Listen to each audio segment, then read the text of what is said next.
Hello hi. അതെ, ഒരു സംശയം. ഞാൻ ഞങ്ങളുടെ ആലക്കോട് ജ്വല്ലറി ഉദ്ഘാടനത്തിന് ഹണി റോസ് വന്നിരുന്നു. അപ്പം ഞാൻ കുന്തി ദേവിയോട് ഉപമിച്ചു. ഇപ്പം ഞാൻ ഉപമിച്ചാലും ഭാവന ഉണ്ടായാലും എന്തുണ്ടായാലും പ്രശ്നമാണ്, വിവാദമാവാണ്. ഞാൻ എന്ത് പറഞ്ഞാലും പ്രശ്നമാണ് ഒരു വിഭാഗം ആൾക്കാർക്ക്. ഈ 9-ാം തീയതി രാവിലെ 11 മണിക്ക് ചെമ്മണ്ണൂർ ഇന്റർനാഷണൽ ജ്വല്ലേഴ്സിൻ്റെ ഉദ്ഘാടനം ആലപ്പുഴ ചേർത്തലയിൽ വെച്ചിട്ടാണ്. അവിടെ KSRTക്ക് സമീപമാണ്. ഇന്ത്യൻ ഹോക്കി താരം ഒളിമ്പ്യൻ ശ്രീജേഷ്, അന്ന രാജൻ, ഞാനും കൂടെ ചേർന്നിട്ടാണ് ഉദ്ഘാടനം ചെയ്യുന്നത്. അപ്പം എനിക്കൊരു സംശയം, നമ്മൾ ഈ കലാപരമായിട്ട് എന്തെങ്കിലുമൊക്കെ കാണുമ്പോൾ പറയും, അതിലിത്തിരി ഹാസ്യം ഉണ്ടാവും, അത്രയൊക്കെയല്ലേ ഉദ്ദേശമുള്ളൂ. അതുകൊണ്ട് ഒരു മാരകമായ ഉദ്ദേശങ്ങളൊന്നും ഇല്ല നമുക്ക്.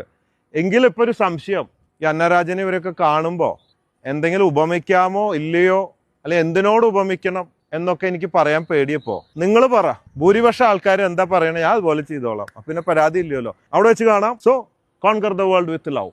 Love you everybody. പിന്നെ ഒരു കാര്യം മറന്നുപോയി, ബോച്ചേട്ടി അവിടെ കൊടുക്കുന്നുണ്ട്, കുറെ പേർക്ക് ഫ്രീ ആയിട്ട് കൊടുക്കുന്നുണ്ട്. ടീയുടെ വില 40 രൂപ, അതല്ല വില. അതിനകത്തൊരു ബോംബുണ്ട്, ബോച്ചെ ലക്കി ഡ്രോ. നിങ്ങൾ കാണുന്നുണ്ട് ദിവസേന ഒരുപാട് പേർക്ക് കാറ്, 10 ലക്ഷം, ഇനി വരാൻ പോകുന്ന 25 കോടി രൂപ, ഫ്ലാറ്റ്, ഐഫോൺ, ഒരുപാട് പ്രൈസുകളാണ്. ദിവസേന 10,000 കണക്കിന് പേർക്ക് ക്യാഷ് പ്രൈസ് ഉണ്ട്. ആ വലിയൊരു സാധനം ഒളിഞ്ഞിരിക്കുന്നുണ്ട്. അത് കുറെ പേർക്ക് ഞാൻ നേരിട്ടിട്ട് തരുന്നതായിരിക്കും. അപ്പൊ സി യു ടുമാറോ. ബൈ.